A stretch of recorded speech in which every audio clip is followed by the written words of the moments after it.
ഇത് ശീല പ്രഭുപാദിന്റെ ശിഷ്യനായിട്ടുള്ള ഹരിശൗരി പ്രഭുവിന്റെ ബുക്കിൽ വായിച്ച്. അപ്പോൾ അതിൽ ഒക്ടോബർ അവസാന കാലഘട്ടത്തിലുള്ള സമയമാണ്. അപ്പം ആ സമയത്ത് പ്രഭുപാദിനെ കുറച്ച് ലെറ്റേഴ്സൊക്കെ പ്രഭുപാദിന് വന്നിട്ടുണ്ടായിരുന്നു. അപ്പം അതിൽ ഒരു ലെറ്റർ ബോംബെയിൽ നിന്ന് വന്നതാണ്. ബോംബെയിൽ ഹരിദാസ് എന്ന് പറഞ്ഞൊരു ഡിവോട്ടി ഉണ്ടായിരുന്നു. അപ്പം അദ്ദേഹം എഴുതിയ ലെറ്ററാണ്. അപ്പം അതിൽ അദ്ദേഹം പറയുന്നത്, പ്രഭുപാദ് ആദ്യം മരണം വരിക്കാതെ ഒന്നും സ്ട്രഗിൾ ചെയ്യാതെ പോകാമെന്ന് വിചാരിച്ചു. പക്ഷെ ഡിവോട്ടീസിന്റെ എല്ലാം ഡിസൈപ്പിൾസിന്റെ എല്ലാം ആഗ്രഹപ്രകാരം അദ്ദേഹം സ്റ്റേ ചെയ്യാമെന്ന് വിചാരിച്ചു പ്രഭുപാദ്. പിന്നാണ് വെള്ളവും ഭക്ഷണമൊക്കെ കഴിച്ചു തുടങ്ങി. അപ്പം ഇവർ ഭയങ്കര എൻകറേജ്ഡ് ആയി, ഈ ബോംബെയിലുള്ള ഡിവോട്ടീസ്. അവരാകെ ഗ്ലൂമി ആയിരുന്നു, പ്രഭുപാദ് ഈ ഭൂമി വിട്ടു പോകും. പക്ഷെ പ്രഭുപാദ് കുറച്ചു നാളും കൂടെ ഉണ്ടാവും എന്ന് പ്രഭുപാദ് നിശ്ചയിച്ചതുകൊണ്ട് അവർ ഭയങ്കര സന്തോഷമായി. അപ്പോൾ ഈ ഭക്തിവേദാന്ത ബുക്ക് ട്രസ്റ്റിന് ബോംബെ ടെമ്പിൾ ഏകദേശം 70,000 രൂപ, അന്ന് 70,000 എന്ന് വെച്ചാൽ വലിയ തുകയാണ്, കൊടുക്കാനുണ്ടായിരുന്നു.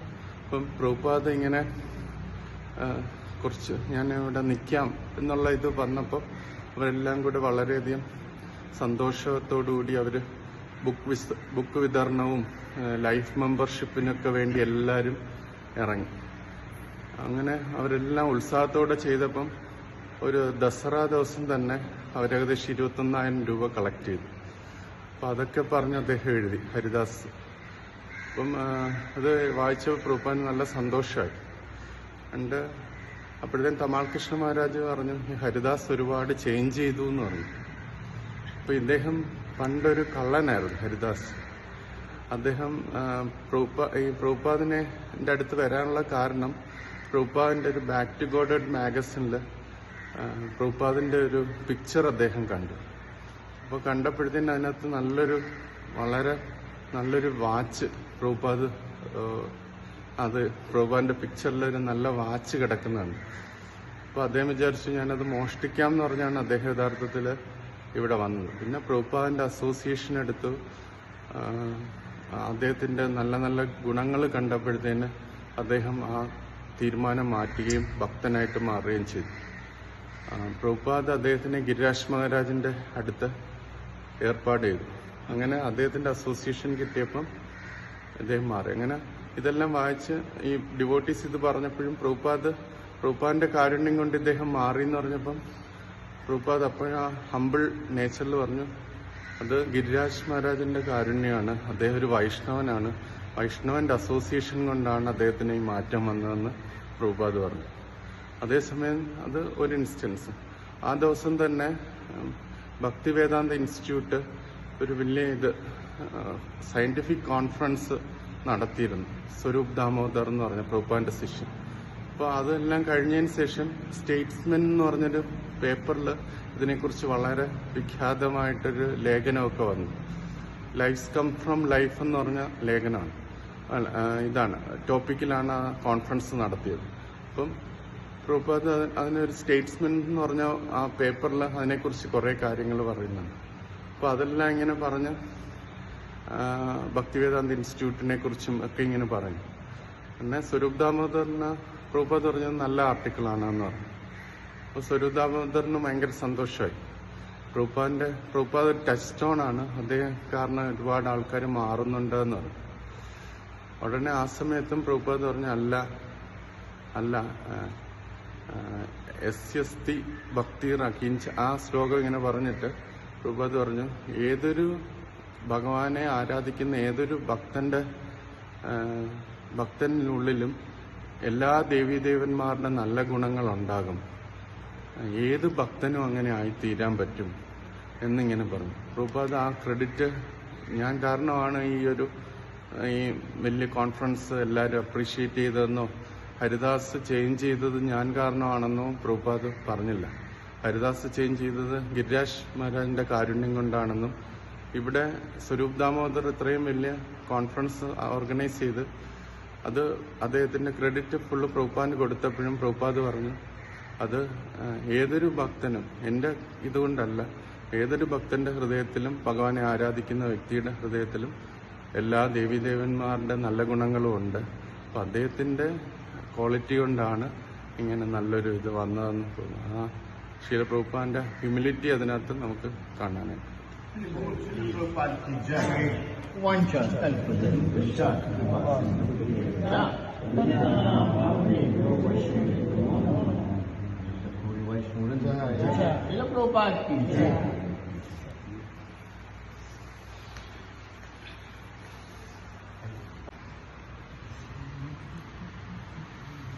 ശീല പ്രഭുപാദ് ഒരു ലെറ്ററിൽ എഴുതിയതാണ്. ആ ലെറ്ററിൽ ശീല പ്രഭുപാദ് പ്രസാദത്തിനെ കുറിച്ച് പറയുന്നുണ്ട്.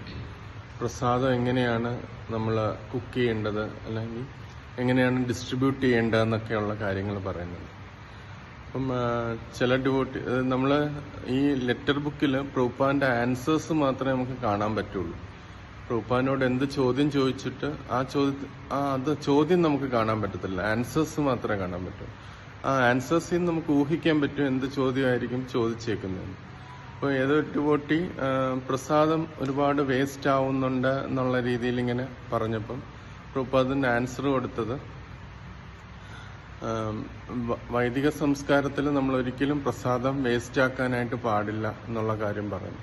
എന്നിട്ട് ആദ്യം ശീല പ്രഭുപാദ് പറയുന്നു, നമ്മൾ എത്ര പേരുണ്ടെന്ന് മുൻകൂട്ടി കണ്ട് അതിനനുസരിച്ച് മാത്രമേ ഭക്ഷണം പാകം ചെയ്യാനായിട്ട് പാടുള്ളൂ. എന്നിട്ട് നമ്മളത് ഡിസ്ട്രിബ്യൂട്ട് ചെയ്യുമ്പം വൈദിക സംസ്കാരത്തിൽ അവർ 2 വരികളായിട്ടിരിക്കുമ്പം അവരുടെ പ്ലേറ്റിലേക്ക് നമ്മൾ വളരെ ആവശ്യത്തിനുള്ളത് മാത്രമേ ഇടാവൂ. എല്ലാ ഐറ്റംസും ഇടണം. ഇത് വേണോ എന്ന് ചോദിക്കാൻ പാടില്ല, എല്ലാം ഇടണം. ആരെങ്കിലും ഒബ്ജക്റ്റ് ചെയ്താൽ മാത്രം അത് കൊടുക്കാൻ പാടില്ല. അത് അവർ വേണ്ടാന്ന് പറയണം, എന്തെങ്കിലും ഡയറ്റൊക്കെ കാരണം അവർ വേണ്ടാന്ന് പറയുകയാണെങ്കിൽ അത് കൊടുക്കാൻ പാടില്ല. അല്ലാതെ നമ്മൾ വേണോ ഇത് ഇടണോ എന്ന് ചോദിക്കാൻ പാടില്ല. എല്ലാ പ്രസാദവും നമ്മൾ വിളമ്പ് തന്നെ ചെയ്യണം. പക്ഷെ അത് വളരെ കുറച്ച് ലെവലിലേ ചെയ്യാവൂ. എന്നിട്ട് അവർ കഴിച്ചിട്ട് വേണമെങ്കിൽ അവർക്ക് 2nd റൗണ്ട് 3rd റൗണ്ട് ഇങ്ങനെ കൊടുക്കാനായിട്ട് പറ്റും.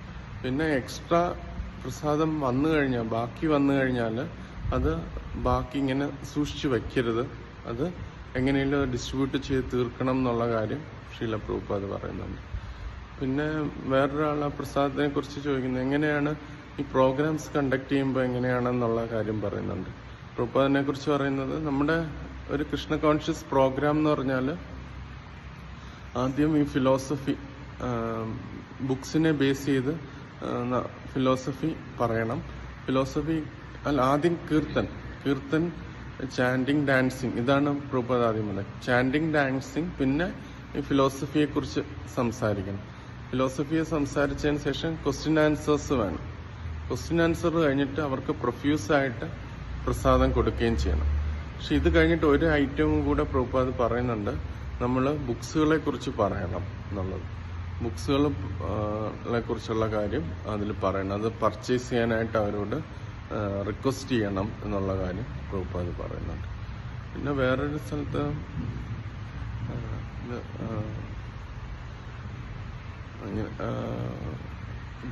ഇത്രയും തന്നെ പറഞ്ഞു, കുറെ വായിച്ച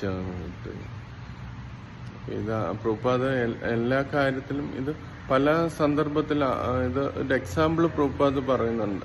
ഇത് എങ്ങനെയാ പ്രഭുപാദ് തന്നെ ചെയ്ത് എങ്ങനെയാണ് 1971 സാൻ ഫ്രാൻസിസ്കോ രഥയാത്രയിൽ പ്രഭുപാദിന്റെ ലെക്ചർ കേട്ടു. അതിനകത്ത് പ്രഭുപാദ് ഇങ്ങനെ ഇത് പറയുന്നുണ്ട്, ഈ ഓരോ ഫിലോസഫി കറക്റ്റായിട്ട് പറയുന്നുണ്ട്.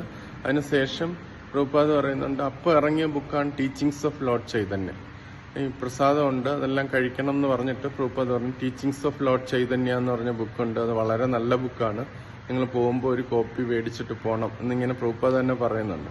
എന്നിട്ട് പ്രഭുപാദ് വീണ്ടും ഒരിത് പറയുന്നുണ്ട്, നിങ്ങൾക്ക് ഇൻ കേസ് അത് വായിക്കാനുള്ള ഇൻക്ലിനേഷൻ ഇല്ലെങ്കിൽ സാരമില്ല, നിങ്ങൾ ജപിച്ചാൽ മതി എന്നിങ്ങനെ പറയുന്നു. അപ്പോൾ പ്രഭുപാദ് ഈ ലെറ്റേഴ്സിൽ എഴുതിയ കാര്യങ്ങൾ തന്നെ അദ്ദേഹം ഈ ലെക്ചേഴ്സിലൂടെ അത് നമുക്ക് ഡെമോൺസ്ട്രേറ്റ് ചെയ്ത് കാണിച്ചു തരുന്നുണ്ട്. എങ്ങനെയാണ് ഒരു കൃഷ്ണ കോൺഷ്യസ് പ്രോഗ്രാം നടത്തേണ്ടത്, എങ്ങനെയാണ് പ്രസാദം കറക്റ്റായിട്ട് ചെയ്യേണ്ടത്, എങ്ങനെയാണ് ബുക്കിനെ പ്രസന്റ് ചെയ്യേണ്ടത് എന്നുള്ള കാര്യങ്ങൾ പറഞ്ഞു തരുന്നുണ്ട്. One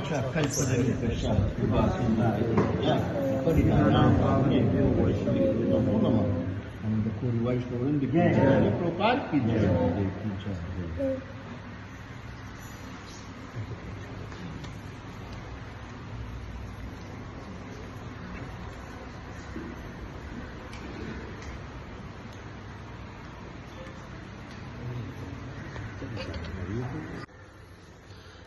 ഹരിശൗരി പ്രഭുവിൻ്റെ ബുക്കിൽ വായിച്ചാണ്. ഇതിൽ ഒക്ടോബർ 23, 1977 നടന്ന കാര്യമാണ്. ശ്രീല പ്രഭുപാദ് ആരോഗ്യം കുറഞ്ഞിരിക്കുന്ന സമയത്ത് ആദ്യം പല്ലക്കിൽ പരിക്രമം ചെയ്യുമായിരുന്നു കൃഷ്ണബലറാം ക്ഷേത്രത്തിൽ. പിന്നെ തീരെ ആരോഗ്യം കുറഞ്ഞു വന്നപ്പം അത് നിർത്തിയായിരുന്നു. അപ്പം ലാസ്റ്റ് പ്രഭുപാദ് വിചാരിച്ചു കാരണം ആ റൂമിൽ കുറച്ച് ശിഷ്യന്മാർക്ക് മാത്രമേ പ്രഭുപാദിനെ കാണാനായിട്ട് പറ്റുള്ളൂ. അപ്പം പ്രഭുപാദ് വിചാരിച്ചു പരിക്രമിന് പോകാമെന്ന് വിചാരിച്ചു.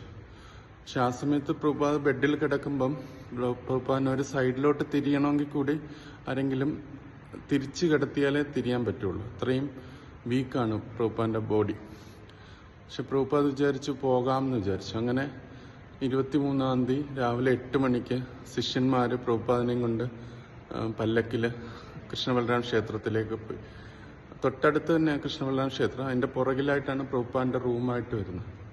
അപ്പോൾ അതിൽ പ്രഭുപാദിനെ അതിനകത്ത് ഇരുത്തി അവർ 3 വട്ടം പ്രദർശനം ചെയ്തു. 3 വട്ടം പ്രദർശനം ചെയ്തിട്ട് 4ാമത്തെ വട്ടം പ്രദർശനം ചെയ്യുമ്പം അകത്ത് കയറിയിട്ട് വിഗ്രഹത്തിൻ്റെ മുമ്പിൽ പ്രഭുപാദിനെ കൊണ്ട് നിർത്തി. എന്നിട്ട് അവർ ദർശനം എടുത്തതിന് ശേഷം തിരിച്ചു കൊണ്ടുവന്നു. പ്രഭുപാദ് ബെഡിൽ കിടന്നപ്പം എനിക്കൊരു ഡിസ്കംഫോർട്ടും തോന്നിയില്ല, എനിക്കത് പീസ്ഫുൾ ആയിട്ടാണ് തോന്നിയെന്ന് പറഞ്ഞു. അപ്പോൾ ശിഷ്യന്മാരെല്ലാം ഭയങ്കര സന്തോഷമാണ് പ്രഭുപാദിനെ വെളിയിൽ കണ്ടപ്പം. അല്ലെങ്കിൽ വളരെ ടേൺ എടുത്തേ അകത്ത് കയറി പ്രഭുപാദിൻ്റെ ദർശനം എടുക്കാനും കീർത്തനമൊക്കെ ചെയ്യാൻ പറ്റുള്ളൂ. എല്ലാവർക്കും കൂടെ ആ റൂമിൽ നിൽക്കാൻ പറ്റില്ല. പക്ഷെ പ്രഭുപാദ് ഇങ്ങനെ ഒരു ഫെസിലിറ്റി ഒരുക്കിയതുകൊണ്ട് ഇപ്പോൾ എല്ലാ ഡിവോട്ടീസിനും രാവിലെ 8 മണി ആ സമയമാകുമ്പോഴത്തേനും പ്രഭുപാദിൻ്റെ ദർശനം കിട്ടുമായിരുന്നു. അപ്പോൾ അങ്ങനെ എല്ലാവരും സന്തോഷമാണെന്ന് പറഞ്ഞു. അപ്പം അത് സംബന്ധിച്ച് നമുക്ക് ഹരിശൗരി പ്രഭു പറഞ്ഞു തരുന്നൊരു സാക്ഷാത്കാരം എന്ന് പറഞ്ഞാൽ ഭഗവത്ഗീതയിൽ കൃഷ്ണൻ അർജുനനോട് രണ്ട് വേർഡ്സ് യൂസ് ചെയ്താണ് പറയുന്നത്. ഒന്ന് ഭാരത, പിന്നെ കൗന്ദേയ എന്ന് പറഞ്ഞു. ഭാരത എന്ന് പറയുമ്പം അത് ഭരത മഹാരാജാവിൻ്റെ പരമ്പരയിൽ വരുന്നത്, അത് അച്ഛൻ്റെ ഭാഗത്തുനിന്നുള്ള ലീനേജാണ് പറയുന്നത്. പിന്നെ 2 കൗന്ദേയ എന്ന് വെച്ചാൽ കുന്തിയുടെ പുത്രൻ. കുന്തി എന്ന് വെച്ചാൽ ഭഗവാന്റെ ആണ്ടാണ്, ഭഗവാന്റെ റിലേറ്റീവാണ്, കുന്തിമാറാണ്. അപ്പം ഭഗവാന്റെ റിലേറ്റീവ് ആകുമ്പോൾ അതിൻ്റെ ഒരു അമ്മയുടെ ഭാഗത്തുനിന്ന് അത്രയും ഒരു ഉന്നതമായ പാരമ്പര്യമുണ്ട്. അപ്പം കൃഷ്ണൻ പറയുന്നത് ഭാരത കൗന്ദേയ എന്ന് പറഞ്ഞിട്ട് അതിൻ്റെ ഉദ്ദേശം, ആ പേര് വിളിക്കുന്നതിൻ്റെ ഉദ്ദേശം എന്ന് വെച്ചാൽ നീ നിന്റെ ഡ്യൂട്ടിയിൽ നിന്ന് ഒളിച്ചോടാൻ പാടില്ല. ഇത്രയും സംസ്കാരവും ഇത്രയും പാരമ്പര്യമുള്ളൊരു വ്യക്തി തൻ്റെ ജോലിയിൽ നിന്ന് ഒളിച്ചോടാൻ പാടില്ല എന്നുള്ളത് ഭഗവാൻ പറയുന്നുണ്ട്. അപ്പം അതേ കാര്യമാണ് ശ്രീല പ്രഭുപാദ് ഇവിടെ ചെയ്തതെന്ന് ശിഷ്യന്മാർ പറയുന്നു. അതായത് പ്രഭുപാദിന് അങ്ങോട്ടും ഇങ്ങോട്ടും അനങ്ങാൻ പോലും പറ്റാത്തൊരവസ്ഥയിൽ പോലും പ്രഭുപാദ് അത്രയും വീക്കായ അവസ്ഥയിൽ പോലും രാവിലെ പോയി ഭഗവാന്റെ ദർശനം എടുക്കണം എന്നുള്ള ആ ഡ്യൂട്ടിയിൽ നിന്ന് പ്രഭുപാദ് മാറിയില്ല എന്നുള്ള കാര്യം പറയുന്നുണ്ട്. അപ്പം അതിൽ പ്രഭുപാദ് തന്നെ ഭാവാർത്ഥത്തിൽ പറയുന്നുണ്ട് ഭഗവത്ഗീതയിൽ, ഒരു കൾച്ചേർഡ് പേഴ്സൺ ആണെങ്കിൽ അദ്ദേഹം ഒരിക്കലും അദ്ദേഹത്തിൻ്റെ ഡ്യൂട്ടിയിൽ നിന്ന് മാറില്ല എന്നുള്ള കാര്യം പറയുന്നുണ്ട്. അപ്പം അത് കാരണം അദ്ദേഹത്തിന് അപ്പോഴുള്ള കാര്യം മാത്രമല്ല, ഇനിയുള്ള ജനറേഷൻസും ഇത് കണ്ട് ഈ പ്രഭുപാദിൻ്റെ ഈ ഒരു ഇത് കണ്ടിട്ട് മനസ്സിലാക്കും, അവർക്കും അത് ഫോളോ ചെയ്യാൻ പറ്റും. എൻ്റെ ഡ്യൂട്ടിയാണ് ഭഗവാന്റെ സെർവ് ചെയ്യുക, ഭഗവാന്റെ ദർശനം എടുക്കുക എന്നുള്ളത് എൻ്റെ ഡ്യൂട്ടിയാണ്. അതെത്ര ആരോഗ്യ പ്രശ്നമുണ്ടെങ്കിലും ഇതുണ്ടെങ്കിലും അത് ഞാൻ തുടരും എന്നുള്ളത് പ്രഭുപാദ് അവസാന കാലഘട്ടത്തിൽ അത് കാണിച്ചു തന്നു എന്നുള്ളത്.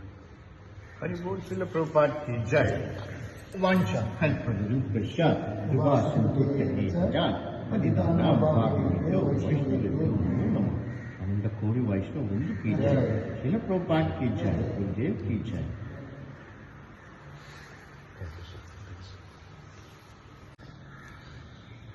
ചൈതന്യ ചരിതാമൃതയിൽ വായിച്ചൊരു പാസ്റ്റ് ടൈം ശ്രീല പ്രഭുപാദിൻ്റെ ലൈഫുമായിട്ട് ബന്ധപ്പെടുന്ന ഒരു ഇതായതുകൊണ്ട് പറയുന്നത്. ചൈതന്യ ചരിതാമൃതയിൽ അന്ത്യലീലയിൽ ഒരു പാസ്റ്റ് ടൈമുണ്ട്. അതായത് പ്രദ്യുമ്ന മിശ്ര എന്ന് പറഞ്ഞൊരു ബ്രാഹ്മണൻ ചൈതന്യ മഹാപ്രഭുവിൻ്റെ അടുത്ത് രാധാകൃഷ്ണന്മാരെ കുറിച്ചുള്ള ലീലകൾ മനസ്സിലാക്കാനായിട്ട് വരുന്നുണ്ട്. ഉന്നതനായൊരു സമൂഹത്തിലെ ഉന്നതനായ വ്യക്തിയാണ് പ്രദ്യുമ്ന മിശ്ര.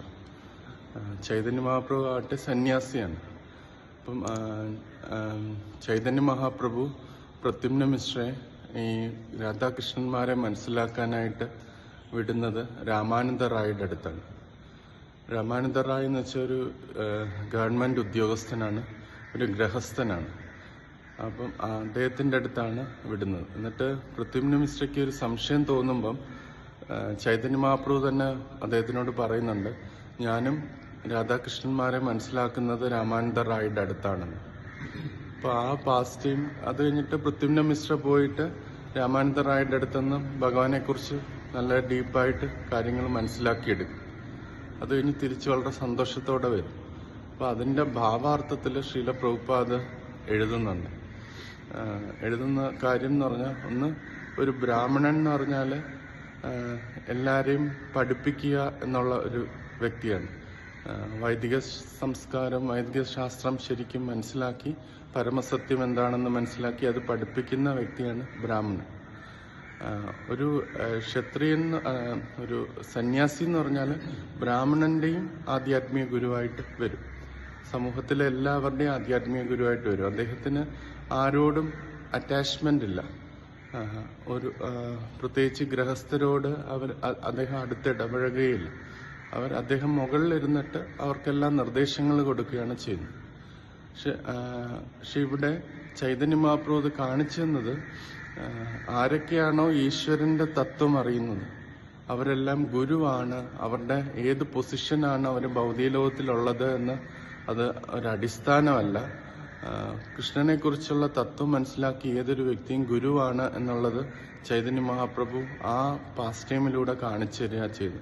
എൻ്റെ ഭാവാർത്ഥത്തിൽ ശ്രീല പ്രഭുപാദ് പറയുന്നു, എല്ലാവരുടെയും ഒരു നേതാവായിട്ടുള്ള സന്യാസിയായ ചൈതന്യ മഹാപ്രഭു വർണ്ണാശ്രമധർമ്മത്തിലെ ടോപ്പ് മോസ്റ്റ് ആയിട്ടുള്ള ബ്രാഹ്മണനായ പ്രദ്യുമ്ന മിശ്രയും രണ്ടുപേരും രാമാനന്ദ റായിയുടെ അടുത്തുനിന്നാണ് രാധാകൃഷ്ണന്മാരെ കുറിച്ച് മനസ്സിലാക്കിയത്. ഇത് ആ ഒരു തത്വം ചൈതന്യ മഹാപ്രഭു എല്ലാവർക്കും ആ പാസ് ടൈമിലൂടെ കാണിച്ചു തന്നു എന്നുള്ളതാണ്. നമുക്കും പ്രഭുപാദിന്റെ ലൈഫ് നോക്കിക്കഴിഞ്ഞാൽ, പ്രഭുപാദും ഈ ഭാരത സമൂഹത്തിലുള്ള ബ്രാഹ്മണരോ അങ്ങനെ സന്യാസിയോ അങ്ങനെ അവർക്കും നിർദ്ദേശങ്ങൾ കൊടുത്തത് വിദേശത്തുള്ള തന്റെ ശിഷ്യന്മാര് വഴിയാണ്. അവരെ ഇവിടെ കൊണ്ടുവരികയും അവരിലൂടെയാണ് മറ്റു പലർക്കും അവരാണ് ക്ലാസ് ഒക്കെ എടുക്കാനായിട്ടുള്ളത്. പ്രത്യേകിച്ച് ആദ്യകാലത്തൊക്കെ ഇത് ക്ലാസ്സുകളെല്ലാം എടുത്തിരുന്നത് അച്യുതാനന്ദ സ്വാമിയൊക്കെ ആയിരുന്നു. അപ്പം ഈ ഉന്നതരായ ബ്രാഹ്മണർ സൗത്ത് ഇന്ത്യയിലൊക്കെ അദ്ദേഹം പ്രീച്ച് ചെയ്യുമ്പം, ഹൈദരാബാദ് ടെമ്പിളിലൊക്കെ പ്രീച്ച് ചെയ്യുമ്പം ഉന്നതരായ ബ്രാഹ്മണരും ഇവരൊക്കെ ഉണ്ട്. അവർക്കൊക്കെയാണ് അച്യുതാനന്ദ സ്വാമിയൊക്കെ ക്ലാസ് എടുത്തത്. അപ്പോൾ പ്രഭുപാദിന്റെ ലൈഫ് നോക്കിക്കഴിഞ്ഞാൽ ചൈതന്യ മഹാപ്രഭുവിന്റെ പാതകൾ അദ്ദേഹം പിന്തുടരുന്നു എന്ന് നമുക്കതിൽ നിന്ന് കാണാനായിട്ട് പറ്റും. ഏതൊരു വ്യക്തിയാണ് കൃഷ്ണന്റെ തത്വം അറിഞ്ഞത്, അദ്ദേഹം വർണ്ണാശ്രമധർമ്മത്തിലെ ഒരു ബ്രാഹ്മണനെക്കാട്ടിലും ഉപരിയാണ്. ഇവൻ ഒരു കൃഷ്ണതത്വം അറിയാത്തൊരു സന്യാസിയെക്കാട്ടിലും ഉപരിയാണ് എന്നുള്ള ഒരു തത്വം അവിടെ ശ്രീല പ്രഭുപാദ് കാണിച്ചു. അപ്പം പ്രഭുപാദ് എന്താണോ ബുക്കിൽ എഴുതിയത് അതെല്ലാം അദ്ദേഹത്തിന്റെ ലൈഫിലൂടെ നമുക്ക് കാണിച്ചു തരുന്നു എന്നുള്ളത് ഇതിൽ നിന്ന് മനസ്സിലാക്കാനായിട്ട്.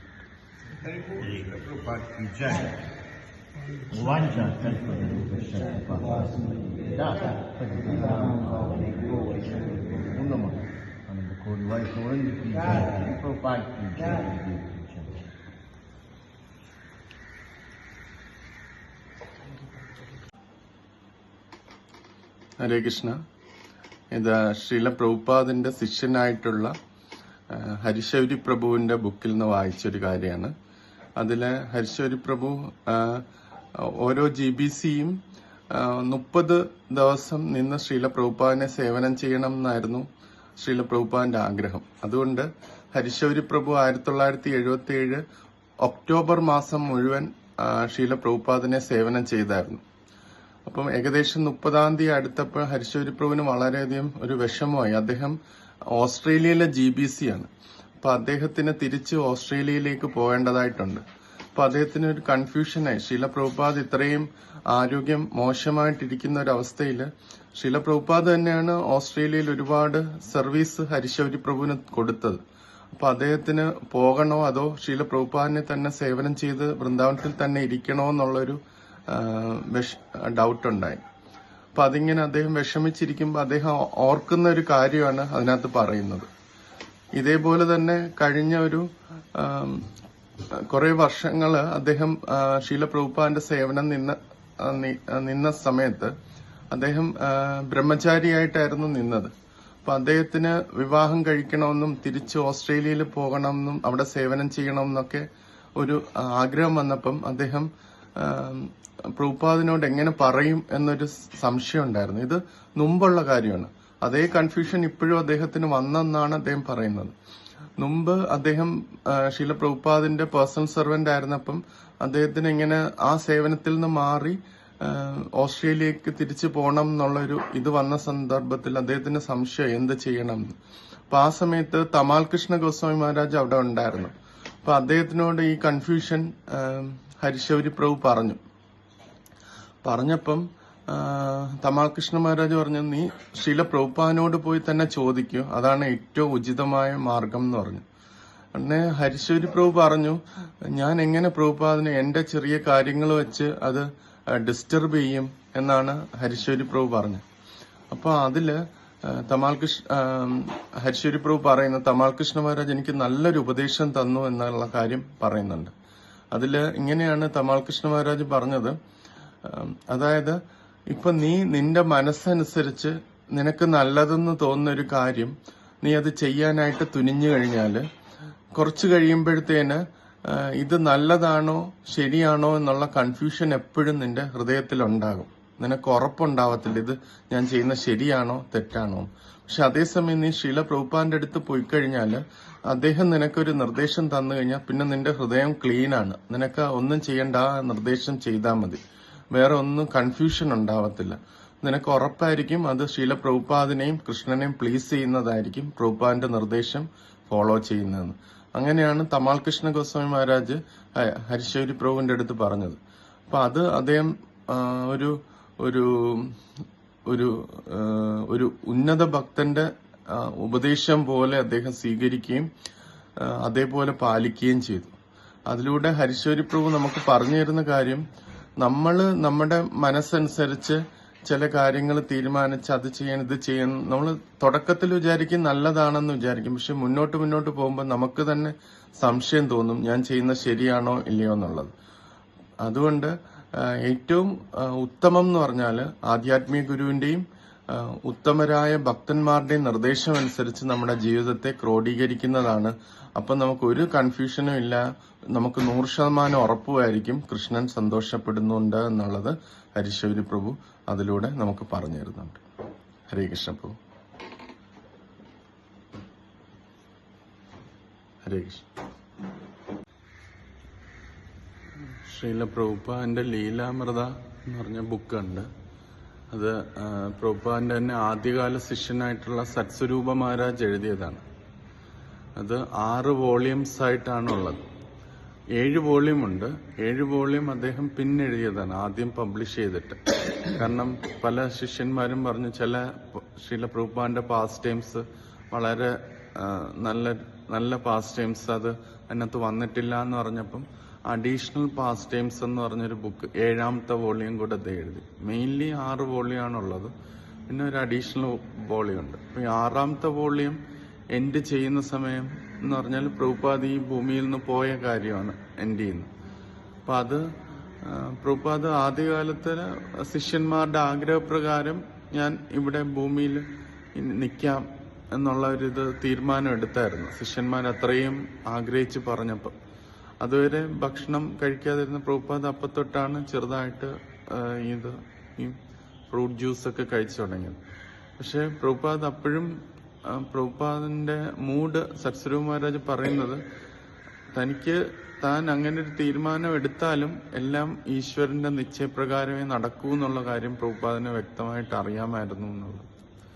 അപ്പോൾ അതാണ് പ്രഭുപാദ് പല സന്ദർഭങ്ങളിലും അങ്ങനെ പറഞ്ഞത് എന്ന് സരസ്വതി മഹാരാജ് അതിനകത്ത് ചൂണ്ടിക്കാണും. അദ്ദേഹത്തിന്റെ സാക്ഷാത്കാരം പറയും പ്രഭുപാദിന്റെ ഈ ലാസ്റ്റ് ഇതിനെ കുറിച്ച്. അപ്പൊ അതിന്റെ ഒരു എക്സാമ്പിൾ അദ്ദേഹം പറയുന്നത്, അങ്ങനെ പ്രഭുപാദ് ഇവിടെ നിൽക്കാമെന്ന് പറഞ്ഞിട്ട് കൂടി ഹംസദൂത പ്രഭു പറഞ്ഞു പ്രഭുപാദിന് വേണ്ടി അവിടെ ഒരു പാലസ് വെസ്റ്റ് വിർജീനിയയിൽ ഉണ്ടാകുന്നുണ്ട്, പ്രഭുപാദ് അവിടെ വരണം എന്ന് പറഞ്ഞപ്പോഴത്തേന് ഒന്നെ ശീല പ്രഭുപാദ് പറഞ്ഞത്, ഞാൻ ഏത് പാലസിലാണ് പോകുന്നതെന്ന് അറിയില്ല എന്നുള്ള കാര്യം ഇങ്ങനെ പ്രഭുപാദ് പറഞ്ഞു. അപ്പൊ അങ്ങനെ പിന്നെ പ്രഭുപാദ് വളരെ ആരോഗ്യത്തിന്റെ വളരെ മോശമായ അവസ്ഥയിൽ നിന്ന സമയത്തും പ്രഭുപാദ് ശിഷ്യന്മാരോട് എങ്ങനെയാണ് പ്രാർത്ഥിക്കേണ്ടത്, ഭഗവാനോട് എന്തെങ്കിലും കാര്യം പ്രാർത്ഥിക്കുകയാണെങ്കിൽ എങ്ങനെയാണ് ചെയ്യേണ്ടതെന്നുള്ള കാര്യവും പറഞ്ഞു. ശിഷ്യന്മാർക്ക് പ്രഭുപാദ് ഇവിടെ ഉണ്ടാകണം എന്ന് വളരെയധികം ആഗ്രഹമുണ്ട്. അപ്പൊ അതുകൊണ്ട് എങ്ങനെയാണ് ആ കാര്യം ഭഗവാനോട് പ്രാർത്ഥിക്കേണ്ടതെന്നും പ്രഭുപാദ് പറഞ്ഞു. എന്നിട്ട് പ്രഭുപാദ് ഇങ്ങനെയാണ് പറഞ്ഞ്, Krishna if you desire so cure Srila Prabhupad, അങ്ങ് ആഗ്രഹിക്കുന്നുവെങ്കിൽ ശീല പ്രഭുപാദിനെ അസുഖം മാറ്റണമേ എന്നാണ് പ്രാർത്ഥിക്കാനായിട്ട് പറഞ്ഞത്. അവിടെയും ഭഗവാന്റെ ഇച്ഛയാണ് പ്രാധാന്യം എന്നുള്ള കാര്യം പ്രഭുപാദ്. കാരണം നമ്മൾ എന്താഗ്രഹിച്ചാലും അൾട്ടിമേറ്റ്ലി ഭഗവാന്റെ ഇച്ഛയ്ക്ക് അത് തന്നെയായിരിക്കും നടക്കാനായിട്ട് പോവുക. അപ്പം നമുക്ക് ഇങ്ങനെ ആഗ്രഹിക്കാൻ പാടുള്ളൂ, ഭഗവാന്റെ ഇച്ഛ ഉണ്ടെങ്കിൽ അത് നടക്കട്ടെ എന്ന കാര്യം ആഗ്രഹിക്കാൻ പാടുള്ളൂ. അങ്ങനെ കുറെ കാര്യങ്ങൾ സരസ്വതി മഹാരാജ് പറയുന്നുണ്ട്. അപ്പം പ്രഭുപാദിന്റെ ലൈഫിൽ നിന്ന് നമുക്ക് പഠിക്കാനുള്ളത് എന്താണെന്നാണ് അദ്ദേഹം പറഞ്ഞിരുന്നത്. പ്രഭുപാദിനെ ശരിക്കും നമ്മൾ ശ്രദ്ധിച്ചു കഴിഞ്ഞാൽ അദ്ദേഹം ഒരു പരിശുദ്ധ ഭക്തനാണ്. അദ്ദേഹത്തിന് നമ്മുടേതായ പോലുള്ള ഈ കർമ്മ പ്രതികരണങ്ങളുടെ ഒന്നും ബാധ്യത വരത്തില്ല. പൂർണ്ണമായിട്ട് ഭഗവാനെ ആശ്രയിച്ചിരിക്കുന്ന ഒരു വ്യക്തിയാണ് ശീല പ്രഭുപാദ്. അപ്പൊ അങ്ങനെ ഒരു വ്യക്തിക്ക് ഒരിക്കലും കർമ്മത്തിൻ്റെതായ പ്രശ്നങ്ങൾ വന്ന് ചേരത്തില്ല. പിന്നെ എന്താണ് പ്രഭുപാദിന്റെ ലൈഫിൽ നിന്ന് പഠിക്കാനുള്ളതെന്ന് സരസ്വതി മഹാരാജ് പറയുന്നു. പ്രഭുപാദ് ഒരു സാധാരണ മനുഷ്യൻ ഈ ലോകത്തിൽ എങ്ങനെ കഷ്ടപ്പെട്ടിട്ട് എങ്ങനെ ഈശ്വരാബോധത്തിൽ നിൽക്കുന്നു എന്നതാണ് ശീല പ്രഭുപാദ് തന്റെ ലൈഫിലൂടെ കാണിച്ചു തന്നതെന്നാണ് സരസ്വതി മഹാരാജ് പറയുന്നത്. അതിന്റെ എക്സാമ്പിളും മഹാരാജ് പറയുന്നത്, പ്രഭുപാദ് ഈ ബാക്ക് ടു ഗോഡേർഡ് മാഗസിൻ വിൽക്കാനായിട്ട് ശ്രമിച്ചത്, ഇവിടെ അമേരിക്കയിലേക്ക് പോയപ്പോൾ ഹൃദയാഘാതം വന്നത്, പിന്നെ അവിടെ പോയപ്പോൾ ആരും സഹായിക്കാനൊന്നുമില്ലായിരുന്നു ആദ്യത്തെ ഒരു വർഷം. അവിടെയൊക്കെ വീണ്ടും വീണ്ടും ഏത് സന്ദർഭത്തിലും എങ്ങനെയും ഭഗവാനെ സേവനം ചെയ്യണം എന്നുള്ളതായിരുന്നു കണ്ടത്. അവസാന സമയമായപ്പോൾ പോലും ആ ഒരു വളരെ ആരോഗ്യപരമായി വളരെ ബുദ്ധിമുട്ടുള്ള സമയത്ത് കൂടി അദ്ദേഹം അതിനെ ഓവർകം ചെയ്യാനായിട്ട് ട്രൈ ചെയ്ത് ഭഗവാന്റെ സേവനങ്ങൾ ചെയ്യുന്നതായിട്ട് കണ്ടു. അപ്പം സരസ്വതി മഹാരാജ് പറഞ്ഞത് കൺക്ലൂഡ് ചെയ്യുന്നത്, അദ്ദേഹത്തിന്റെ സാക്ഷാത്കാരം കൺക്ലൂഡ് ചെയ്യുന്നത്, പ്രഭുപാദിന്റെ ലൈഫിൽ നിന്ന് നമുക്ക് പഠിക്കാനുള്ളത്, എന്തെല്ലാം ബുദ്ധിമുട്ടുള്ള സന്ദർഭം വന്നാലും ഒരു വ്യക്തി എങ്ങനെ ഈശ്വരാബോധത്തിൽ തുടർന്നു നിൽക്കണം എന്നുള്ള കാര്യമാണ് പ്രഭുപാദിന്റെ ലൈഫിൽ നിന്ന് നമുക്കെല്ലാവരും പഠിക്കാനുള്ളതെന്നാണ്.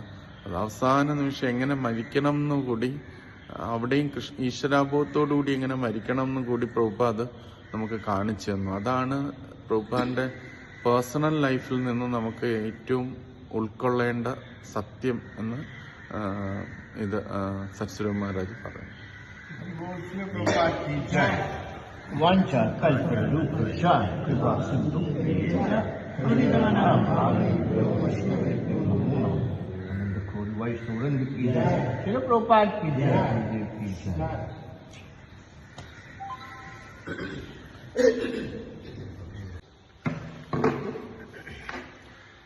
ഇത് ഹരിശൗരി പ്രഭുവിന്റെ ബുക്കിൽ വായിച്ചാണ്, ബാക്ക് ടു വൃന്ദാവൻ എന്ന് പറഞ്ഞ ബുക്കിൽ.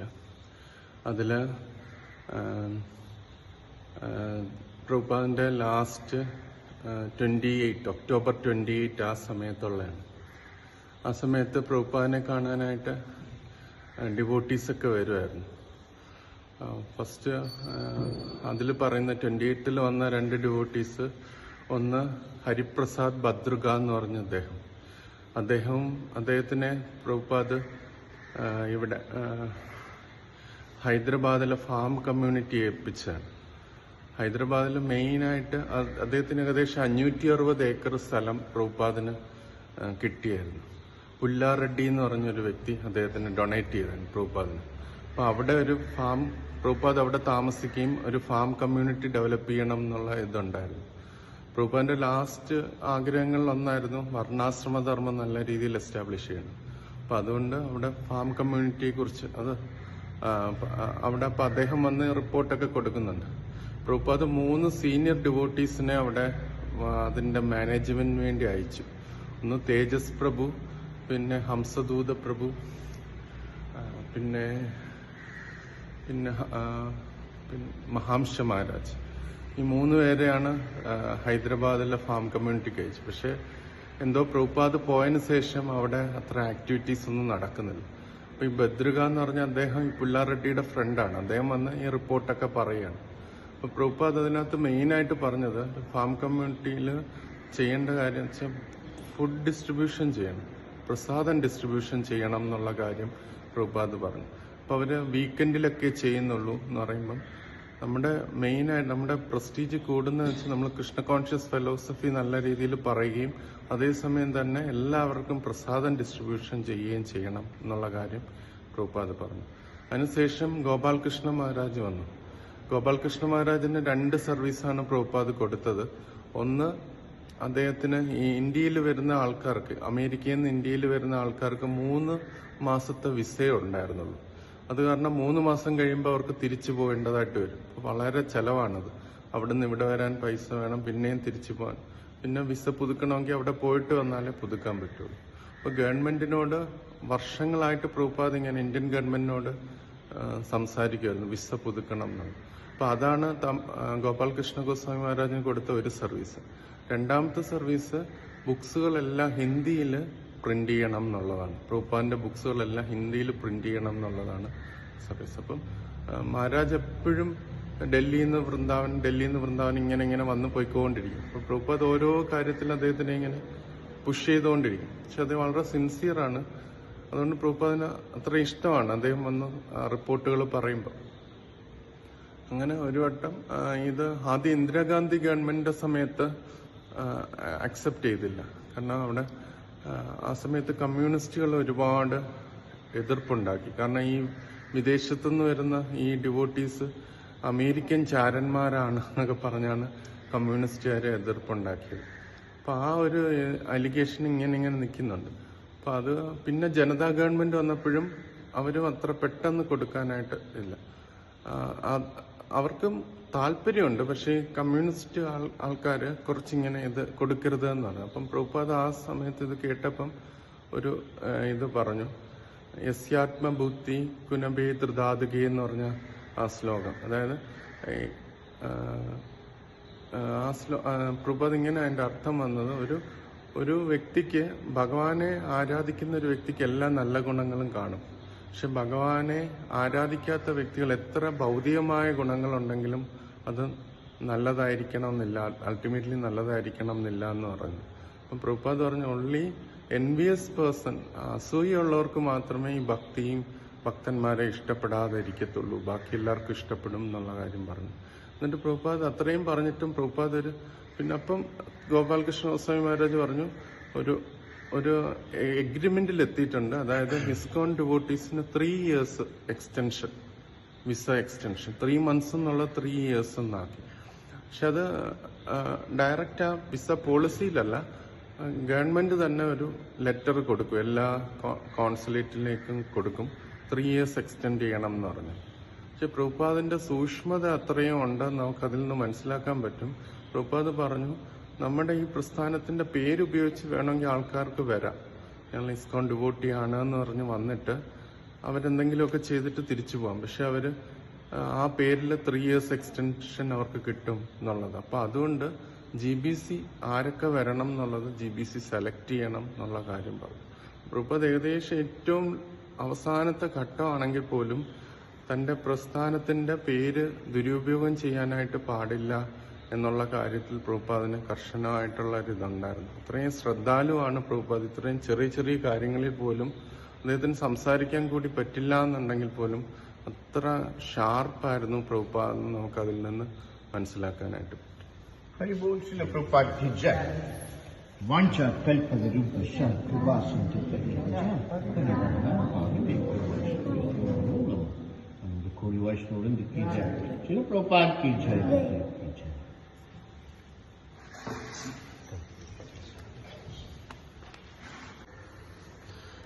ഹരിശൗരി പ്രഭുവിൻ്റെ ബുക്കിൽ വായിച്ചാണ്. ഇതിൽ ഒക്ടോബർ 23, 1977 നടന്ന കാര്യമാണ്. ശ്രീല പ്രഭുപാദ് ആരോഗ്യം കുറഞ്ഞിരിക്കുന്ന സമയത്ത് ആദ്യം പല്ലക്കിൽ പരിക്രമം ചെയ്യുമായിരുന്നു കൃഷ്ണബലറാം ക്ഷേത്രത്തിൽ. പിന്നെ തീരെ ആരോഗ്യം കുറഞ്ഞു വന്നപ്പം അത് നിർത്തിയായിരുന്നു. അപ്പം ലാസ്റ്റ് പ്രഭുപാദ് വിചാരിച്ചു കാരണം ആ റൂമിൽ കുറച്ച് ശിഷ്യന്മാർക്ക് മാത്രമേ പ്രഭുപാദിനെ കാണാനായിട്ട് പറ്റുള്ളൂ. അപ്പം പ്രഭുപാദ് വിചാരിച്ചു പരിക്രമിന് പോകാമെന്ന് വിചാരിച്ചു. പക്ഷെ ആ സമയത്ത് പ്രഭുപാദ് ബെഡിൽ കിടക്കുമ്പം പ്രഭുപാദിനെ ഒരു സൈഡിലോട്ട് തിരിയണമെങ്കിൽ കൂടി ആരെങ്കിലും തിരിച്ചു കിടത്തിയാലേ തിരിയാൻ പറ്റുള്ളൂ. അത്രയും വീക്കാണ് പ്രഭുപാദിൻ്റെ ബോഡി. പക്ഷെ പ്രഭുപാദ് വിചാരിച്ചു പോകാമെന്ന് വിചാരിച്ചു. അങ്ങനെ 23-ാം തീയതി രാവിലെ 8 മണിക്ക് ശിഷ്യന്മാർ പ്രഭുപാദിനെയും കൊണ്ട് പല്ലക്കിൽ കൃഷ്ണബലറാം ക്ഷേത്രത്തിലേക്ക് പോയി. തൊട്ടടുത്ത് തന്നെ കൃഷ്ണബലറാം ക്ഷേത്രം, അതിൻ്റെ പുറകിലായിട്ടാണ് പ്രഭുപാദിൻ്റെ റൂമായിട്ട് വരുന്നത്. അപ്പോൾ അതിൽ പ്രഭുപാദിനെ അതിനകത്തിരുത്തി അവർ 3 വട്ടം പ്രദർശനം ചെയ്തു. 3 വട്ടം പ്രദർശനം ചെയ്തിട്ട് 4-ാമത്തെ വട്ടം പ്രദർശനം ചെയ്യുമ്പം അകത്ത് കയറിയിട്ട് വിഗ്രഹത്തിൻ്റെ മുമ്പിൽ പ്രഭുപാദിനെ കൊണ്ട് നിർത്തി. എന്നിട്ട് അവർ ദർശനം എടുത്തതിന് ശേഷം തിരിച്ചു കൊണ്ടുവന്നു. പ്രഭുപാദ് ബെഡിൽ കിടന്നപ്പം എനിക്കൊരു ഡിസ്കംഫോർട്ടും തോന്നിയില്ല, എനിക്കത് പീസ്ഫുൾ ആയിട്ടാണ് തോന്നിയെന്ന് പറഞ്ഞു. അപ്പോൾ ശിഷ്യന്മാരെല്ലാം ഭയങ്കര സന്തോഷമാണ് പ്രഭുപാദിനെ വെളിയിൽ കണ്ടപ്പം.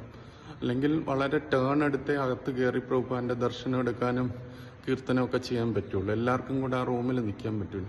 പക്ഷെ പ്രഭുപാദ് ഇങ്ങനെ ഒരു ഫെസിലിറ്റി ഒരുക്കിയതുകൊണ്ട് ഇപ്പോൾ എല്ലാ ഡിവോട്ടീസിനും രാവിലെ 8 മണി ആ സമയമാകുമ്പോഴത്തേനും പ്രഭുപാദിൻ്റെ ദർശനം കിട്ടുമായിരുന്നു. അപ്പോൾ അങ്ങനെ എല്ലാവരും സന്തോഷമാണെന്ന് പറഞ്ഞു. അപ്പം അത് സംബന്ധിച്ച് നമുക്ക് ഹരിശൗരി പ്രഭു പറഞ്ഞു തരുന്നൊരു സാക്ഷാത്കാരം എന്ന് പറഞ്ഞാൽ, ഭഗവത്ഗീതയിൽ കൃഷ്ണൻ അർജുനനോട് രണ്ട് വേർഡ്സ് യൂസ് ചെയ്താണ് പറയുന്നത്. ഒന്ന് ഭാരത, പിന്നെ കൗന്ദേയ എന്ന് പറഞ്ഞു. ഭാരത എന്ന് പറയുമ്പം അത് ഭരത മഹാരാജാവിൻ്റെ പരമ്പരയിൽ വരുന്നത്, അത് അച്ഛൻ്റെ ഭാഗത്തുനിന്നുള്ള ലീനേജാണ് പറയുന്നത്. പിന്നെ 2 കൗന്ദേയ എന്ന് വെച്ചാൽ കുന്തിയുടെ പുത്രൻ. കുന്തി എന്ന് വെച്ചാൽ ഭഗവാന്റെ ആണ്ടാണ്, ഭഗവാന്റെ റിലേറ്റീവാണ്, കുന്തിമാറാണ്. അപ്പം ഭഗവാന്റെ റിലേറ്റീവ് ആകുമ്പോൾ അതിൻ്റെ ഒരു അമ്മയുടെ ഭാഗത്തുനിന്ന് അത്രയും ഒരു ഉന്നതമായ പാരമ്പര്യമുണ്ട്. അപ്പം കൃഷ്ണൻ പറയുന്നത് ഭാരത കൗന്ദേയ എന്ന് പറഞ്ഞിട്ട് അതിൻ്റെ ഉദ്ദേശം, ആ പേര് വിളിക്കുന്നതിൻ്റെ ഉദ്ദേശം എന്ന് വെച്ചാൽ നീ നിന്റെ ഡ്യൂട്ടിയിൽ നിന്ന് ഒളിച്ചോടാൻ പാടില്ല. ഇത്രയും സംസ്കാരവും ഇത്രയും പാരമ്പര്യമുള്ള ഒരു വ്യക്തി തൻ്റെ ജോലിയിൽ നിന്ന് ഒളിച്ചോടാൻ പാടില്ല എന്നുള്ളത് ഭഗവാൻ പറയുന്നുണ്ട്. അപ്പം അതേ കാര്യമാണ് ശ്രീല പ്രഭുപാദ് ഇവിടെ ചെയ്തതെന്ന് ശിഷ്യന്മാർ പറയുന്നു. അതായത് പ്രഭുപാദിന് അങ്ങോട്ടും ഇങ്ങോട്ടും അനങ്ങാൻ പോലും പറ്റാത്തൊരവസ്ഥയിൽ പോലും പ്രഭുപാദ് അത്രയും വീക്കായ അവസ്ഥയിൽ പോലും രാവിലെ പോയി ഭഗവാന്റെ ദർശനം എടുക്കണം എന്നുള്ള ആ ഡ്യൂട്ടിയിൽ നിന്ന് പ്രഭുപാദ് മാറിയില്ല എന്നുള്ള കാര്യം പറയുന്നുണ്ട്. അപ്പം അതിൽ പ്രഭുപാദ് തന്നെ ഭാവാർത്ഥത്തിൽ പറയുന്നുണ്ട് ഭഗവത്ഗീതയിൽ, ഒരു കൾച്ചേർഡ് പേഴ്സൺ ആണെങ്കിൽ അദ്ദേഹം ഒരിക്കലും അദ്ദേഹത്തിൻ്റെ ഡ്യൂട്ടിയിൽ നിന്ന് മാറില്ല എന്നുള്ള കാര്യം പറയുന്നുണ്ട്. അപ്പം അത് കാരണം അദ്ദേഹത്തിന് അപ്പോഴുള്ള കാര്യം മാത്രമല്ല, ഇനിയുള്ള ജനറേഷൻസും ഇത് കണ്ട് ഈ പ്രഭുപാദിൻ്റെ ഈ ഒരു ഇത് കണ്ടിട്ട് മനസ്സിലാക്കും, അവർക്കും അത് ഫോളോ ചെയ്യാൻ പറ്റും.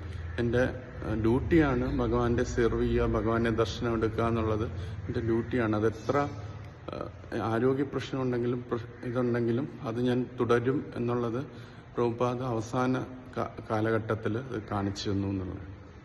हरिबोल श्रील प्रभुपाद की जय। वांछा कल्पतरुं पश्चात् विवाह संतुष्ट जात पतितानां भागवतो वैष्णवेभ्यो नमो नमः। अनंत कोटि वैष्णव वृंद की जय। श्रील प्रभुपाद की जय, गुरुदेव की जय।